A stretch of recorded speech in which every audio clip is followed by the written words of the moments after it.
அலைக்கும்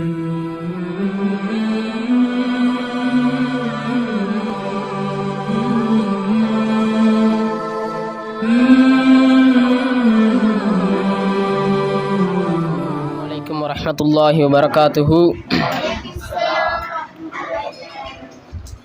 நஹ்மதுஹு நுஸல்லி அலா ரசூலிஹில் கரீம். அம்மா பாத். அன்பர்களே, இந்த காலகட்டத்தில் ஒரு மனிதன் எதை கொண்டு அவன் உயர்ந்த மனிதனாக கவனிக்கப்படுவான் என்றால் அவன் கற்ற கல்வியை கொண்டுதான் நண்பர்களே. அதே சமயம் இச்சமூகத்தில் அந்த மனிதன் இழிவாக்கப்பட்டவனாகவும் கருதப்படுவான் அவன் கல்வி கற்காதவனாக இருந்தால். அப்போ அன்பர்களே, இந்த சமூகத்தில் கல்வி கற்கணுங்கிறது நம்ம மீது கடமையான மாதிரி ஆயிடுச்சு. கல்வி கற்றுக்கணும், இல்லைன்னா கேவலப்படுத்துவாங்க. அதை தான் பெருமானார் ஸல்லல்லாஹு அலைஹி வஸல்லம் சொன்னாங்க, தலபுல் இல்மி ஃபரீலத்துன் அலா குல்லி முஸ்லிமின். இல்மை தேடுவதாகிறது ஒவ்வொரு முஸ்லிமின் மீதும் கட்டாய கடமையாக இருக்கும் என்று பெருமானார் சொன்னாங்க. வணக்கம் சண்பர்கள், நம்ம கல்வி கற்றுக்கணுங்கிறத பெருமானார் வற்புறுத்தி சொல்கிறாங்க. இப்போ இந்த இடத்துல எந்த கல்வி கற்றுக்கணும், அது எந்த இல்முன்னா மார்க்கத்துடைய இல்மை கற்றுக்க வேண்டும் நண்பர்களே. ஏன்னா இப்போ நீங்கள் உலக கல்வி கற்றுக்கிறீங்க, அதனால இந்த உலகத்துலேயும் ஒரு ஃபாய்தாவும் கிடையாது, மறுமையிலையும் ஃபாய்தா கிடையாது நண்பர்களே. இதே தீனுடைய கல்வி மார்க்க கல்வி கற்பாரே ஆனார் அவருக்கு இந்த உலகத்திலையும் ஃபாய்தா இருக்கிறது, மறுமையிலும் ஃபாய்தா இருக்கிறது நண்பர்களே. எப்படின்னா, இப்போ மார்க்கத்தை எப்படி கற்றுக்கிறது? தீன்னு என்ன தெரியுமா நண்பர்களே? அந்த வாழ்க்கை வழிமுறை. இப்போ நம்ம வாழ்க்கை வழிமுறை எப்படி அமைச்சுக்கணும்? இஸ்லாமுடைய வாழ்க்கை வழிமுறை, அதாவது பெருமானாரை தொட்டும் மறுமை வழி, அந்த வழி நாம் அமைத்து கொள்ள வேண்டும். இப்போ பாருங்களேன், இந்த காலத்தில் முஸ்லீமான முஃமின் பெண்கள் எப்படி, ஆண்கள் பெண்கள் எப்படி இருக்காங்கன்னா, தங்களுடைய உடை அணிவதிலிருந்து உணவு உண்ணும் முறை, முடி வளர்த்தும் முறை என்று எல்லாமே எப்படி ஆயிடுச்சு? அண்டை நாட்டுக்காரர்கள் மேலை நாட்டுக்காரர்கள் மாதிரி ஆயிடுச்சு, அதாவது வெளிநாட்டுக்காரங்க. இப்போ நம்ம எப்படி நினச்சிக்கிட்டோம், ஒரு ஃபங்க்ஷனுக்கு போகிறோன்னு வைங்களேன், பேண்ட்டு சட்டை போட்டால் தான் நம்மளை மதிப்பாங்க அப்படின்னு நம்ம நினச்சிக்கிறோம். முடி ஸ்டைலாக வச்சுருந்தா தான் பசங்க பார்த்தா நம்மளை மதிப்பாங்க அப்படின்னு நினச்சிக்கிறோம். ஆனால் இது அப்படி இல்லை நண்பர்களே. இப்போ ஒரு நபர் இருக்கார், நம்ம எல்லாம் என்ன நினச்சிட்டோம், பேண்ட்டு சட்டை போட்டால் நம்மளுக்கு மரியாதை கொடுப்பாங்க, ஏன்னா இந்த காலத்தில் தானே ஃபேஷனு அப்படின்னு நினச்சிக்கிட்டோம். ஆனால் நம்மளுடைய தீன், நம்ம மார்க்கத்துடைய வழி என்ன? நம்ம இஸ்லாமில் இருக்கோம், இஸ்லாத்தில் இருக்கோம். நம்மளுடைய வழிமுறை எப்படி இருக்கணும்? பெருமானார் என்ன உடை அணிந்தார்கள்? ஹப்பா போட்டிருந்தாங்க பெருமானார் ஸல்லல்லாஹு அலைஹி வஸல்லம். முடி சுன்னத்தான முறையில் வளர்த்திருந்தாங்க. உணவு அருந்தும் பொழுது எப்படி பெருமானார் அருந்தினாங்க? காலை மண்டிட்டு அந்த அத்தையாத்தில் உட்காந்து உணவு அருந்தினாங்க. இப்போ நம்மளும் அந்த மாதிரி அருந்துறது இல்லை தான், அதை அருந்த வேண்டும் என்பதை நான் இங்கே சொல்கிறேன் நண்பர்களே. அப்போ பெருமானாருடைய வழிமுறை தான் நாம் பின்பற்ற வேண்டும். இப்போ அப்பா போடுறோம், இது சுன்னத்து, ஆனால் இதை நம்ம நிலையில் கொண்டு வர்றோமான்னு பாருங்களேன், நிதர்சனத்தில் இருக்கான்னு பாருங்களேன், இல்லை நண்பர்களே. அப்போ நம்ம மார்க்கத்தில் இருக்கோன்னு சொன்னால் இந்த மாதிரி சுன்னத்துக்களை கடைபிடிக்க வேண்டும் நண்பர்களே. பெருமானார் ஸல்லல்லாஹு அலைஹி வஸல்லம் ஒரு ஹதீஸில் சொன்னாங்க, அலா இன்ன துன்யா மலஊனத்துன் மலஊனுன் மா ஃபீஹா இல்லா ஸிக்ருல்லாஹ் வமா வாலாஹு ஆலிமுன் அவ் முத்தஅல்லிமுன். இந்த உலகமாகிறது இது சபிக்கப்பட்டதாக ஆகிவிட்டது. இந்த உலகம் சபிக்கப்பட்டுருச்சு. இந்த உலகத்தில் இருக்க எல்லா பொருளும் சபிக்கப்பட்டுருச்சு. இல்லா திக்ருல்லா, அல்லாஹ்வுடைய திக்ரை தவிர, வமா வாலாஹு, அதற்கு உதவியாக இருக்குமே ஒன்று, அதையும் தவிர, ஆலிமுன் அவ் முத்தஅல்லிமுன், ஒரு ஆலிமையும் அவங்ககிட்ட பாடம் படிக்கிற முத்தஅல்லிம் மாணவர், அவரையும் தவிர மற்ற எல்லாமே சபிக்கப்பட்டுருச்சுன்னு பெருமானார் சொன்னாங்க. இப்போ நம்ம என்ன நினச்சிட்டு இருக்கோம், இந்த உலகத்தில் மற்ற கல்வியான இந்த வெளிக்கல்விகள், டாக்டர் கல்வி, இந்த கல்வியெல்லாம் படிச்சுட்டா நம்ம உலகத்தில் பெரிய ஆள் நினச்சிட்டு இருக்கோம். அதை கொண்டு உலகத்தில் ஒரு ஃபாய்தாவும் இல்லை நண்பர்களே. ஏன் ரசூல்லா என்ன சொல்லியிருக்காங்க, நீ ஒரு ஆலிமாக இருந்தீன்னு வைங்க, நீ சபிக்கப்பட்டிருக்க மாட்ட, அல்லாஹ்வுடைய அதாவு மேலே இறங்காது.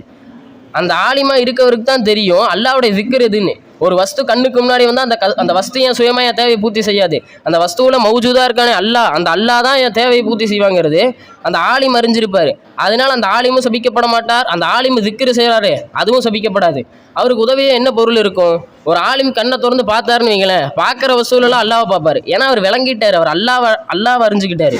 அந்த ஆலிம் கண்ணை திறந்து பார்ப்பார், எல்லா வஸ்துமே அவருக்கு சபிக்கப்படாத வஸ்துவாயிரும். இப்போ அவர்கிட்ட பாடம் கற்றுட்டு போகிற ஒரு மாணவர், அவர் எப்படி ஆயிடுவார்? அவர் இவர்கிட்ட இருக்க ஞானத்தை தான் அவருக்கு சொல்லித் தருவார். அந்த ஆலிம், அந்த முத்தஅல்லிம் எப்படி ஆயிடுவார்? அவரும் சபிக்கப்படாதவர் ஆயிடுவார் நண்பர்களே. அப்போ இல்மை, இந்த மார்க்கத்துடைய கல்வியை கற்பதன் மூலமாக இந்த துனியாவில் என்ன ஃபாய்தா இருக்குது தெரியுமா நண்பர்களே? நீ என்ன தான் வீடு பங்களான்னு கட்டினாலும் ஒரு ஆலிம் வந்தால் தான் அந்த வீட்டையே திறந்து வைக்க முடியும். ஆலிம் ஃபாத்தியா ஓதுனா தான் அந்த வீட்டுக்குள்ளே நீ கால் எடுத்து வைக்க முடியும். நீ கல்யாண ஃபங்க்ஷனுக்கு போய் உட்கார்ற, ஈஜாபு கபில் கேட்குறக்கு ஆலிம்ஸாக தான் உட்காருவார். உட்காந்து இன்னாரோட மகளை இந்த மகருக்கு நீ ஏற்றுக்கிறியா, கபில்துவான்னு கேட்பான், ஏற்றுக்கிறியான்னு கேட்பாங்க. அப்போ என்ன சொல்லுவோம்? கபில்துன்னு சொல்லுவோம். அதை சொல்லவே வராது சில பேர்த்துக்கு, ஆலிம் ஏன் ஓதலை. இன்றைக்கி எப்படி ஆகிப்போச்சு, பையனுக்கு இங்கிலீஷ் வரலையா டியூஷனில் கொண்டு போய் சேர்த்திடுவாங்க, ஃபாரிசி மொழி வரலையா டியூஷனு, தமிழ் வரலையா டியூஷனு, என்னைக்காச்சும் உன் பையனுக்கு அலிஃப் பே தேவரலன்னு சொல்லி மக்தபில் கொண்டே விட்ருக்கியா? என்னைக்காச்சும் உன் பையனுக்கு குர்ஆன் ஓதத்தில் பள்ளிவாசல் கொண்டே விட்டுருக்கமான்னு பார்க்கணும் என்பர்களே. ஏன் நம்ம அந்த அந்த மார்க்க கல்வியின் பக்கம் நமக்கு அவ்வளோ இது இல்லை, ஈர்ப்பு இல்லை என்பர்களே. நம்ம என்ன நினச்சிட்டோம், இந்த துனியாவோட கல்வி படித்தா துனியாவில் நமக்கு செல்வம் கிடச்சிரும், நல்லா வாழ்ந்துடலாம் நினச்சிருக்கோம் நண்பர்களே. அப்படி இல்லை நண்பர்களே. ஒரு ஆலிமுக்கு தான் தெரியும் ஹலால் ஹராமை எப்படி பேணி வாழணும்னு. இந்த நேரத்தில் இந்த சம்பாத்தியம் நமக்கு தேவையா, இந்த சம்பளத்தை வச்சு சிக்கனமாக எப்படி செலவு பண்ணுங்கிறது அந்த ஆலிமுக்கு தெரியும். ஏன்னா அவர் மார்க்கத்துடைய கல்வி படிச்சிருக்காரு. ஒரு ஆலிம் எப்படி வாழணும், ஒரு மனிதர் எப்படி வாழணும்னு பெருமானார் சொல்லியிருக்காங்க. தான் வாழும் முறை, நடக்கும் முறை, ஏன் நெகவற்ற முறை கொண்டு பெருமானார் சொல்லி கொடுத்துருக்காங்க. இது இந்த மார்க்கத்தில் மட்டும்தான் நண்பர்கள் இந்த கல்வி இருக்குது, இந்த ஞானம் இருக்கிறது. மற்ற கல்வியில் நீங்கள் பார்த்தீங்கன்னு வைங்களேன், ஒரு பையன் 1ஆவதுலேருந்து 10ஆவது வரைக்கும் ஸ்கூல் படிக்கிறான். மிஸ்ஸுக்கிட்ட சாருக்கிட்ட எப்படி அமர்ந்திருப்பான், மிஸ் அங்கே நின்றுட்டுருப்பாங்க, இங்கே சேர் இவன் டெஸ்க்கு போட்டு உட்காந்துருப்பான். இது மரியாதை நண்பர்களே. மிஸ்ஸு கேட்டால் அவங்களுக்கு ஏட்டிக்கு போட்டியாக பதில் சொல்லுவாங்க, பதில் சொல்கிறது. ஆனால் இங்கே மார்க்க கல்வியில் உஸ்தாதுமார்கள் முன்னாடி நம்ம எப்படி அமர்ந்திருப்போம், மண்டிட்டு சரணாகதியாக அமர்ந்திருப்போம்.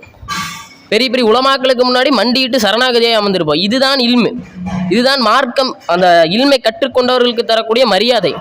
இந்த மரியாதை எங்கே போனாலும் கிடைக்காது. நீ கூட ஒரு ஆலிம்ஷா போகிற, இப்போ நம்ம படிக்காதவங்களாம் போகிறோன்னு வைங்களேன், நம்ம துனியா படிச்சிருக்கோம், ஒரு ஆலிம்ஷா கூட போனோன்னு வைங்களேன், ஃபஸ்ட் அந்த ஆலிம்ஷாவை தான் மதிப்பாங்க. நீ போனேன்னா உனக்கு ஒருத்தர் சேர் போடுவாங்க, 4 பேர் சாப்பாடு இட்டு வைப்பாங்க. இது சாப்பாட்டுக்கு சேருக்கான இந்த மதிப்பு நண்பர்களே. இது அல்லாஹ் தரக்கூடிய மதிப்பு, ஒரு ஆலிமுக்கு அல்லாஹ் தரக்கூடிய மதிப்பு. ஏன், அவர் குர்ஆனை கற்றுருக்காரு. அதுதான் பெருமானார் சொன்னாங்க. நமக்கு இவங்களோட ஃபத்துவாலாம் வேண்டாம் நண்பர்களே. நீ இந்த படி படித்தாதான் நீ வாழ்க்கையில் நல்லா இருப்ப, அதெல்லாம் தெரியல. நமக்கு ரசூலுல்லாஹ் சொன்னாங்க, ஹைருக்கும் மன் தஅல்லம குர்ஆன வ அல்லமஹு. உங்களை சிறந்தவங்க யார் தெரியுமா, குர்ஆனை கற்றுருக்காங்களே அவங்களும், அந்த குர்ஆனை கற்றுக் கொடுப்பாங்களே அவங்க, குர்ஆனை தானும் கற்று பிறருக்கும் கற்றுப்படுவாங்களே அவங்க தான் உங்களை சிறந்தவங்க. நாங்கள் அப்போ நண்பர்களே, இந்த காலத்தில் என்ன நினச்சிட்டாங்க, ஆலிம் ஷாக்கெல்லாம் சும்மா 5 வருஷம் போய் உட்காந்து ஓதிட்டு வெளியே சும்மா ஒரு ஃபாத்தியா ஓதிட்டு சாப்பிட்டு போனால் ஆலிம் ஷா அப்படின்னு நினைக்கிறாங்க நண்பர்களே. அந்த ஆலிமுக்கு தான் தெரியும் அந்த 5 வருஷம் உட்காந்து என்ன கல்வி கற்கிறாருன்னு. அந்த 5 வருஷம் உட்காந்து ஓதுறாரு கித்தாபு, அந்த கித்தாபு தான் நண்பர்களே அவர் கற்றுக்கொண்ட கல்வி. குர்ஆனை கற்றுக்கொள்கிறார்.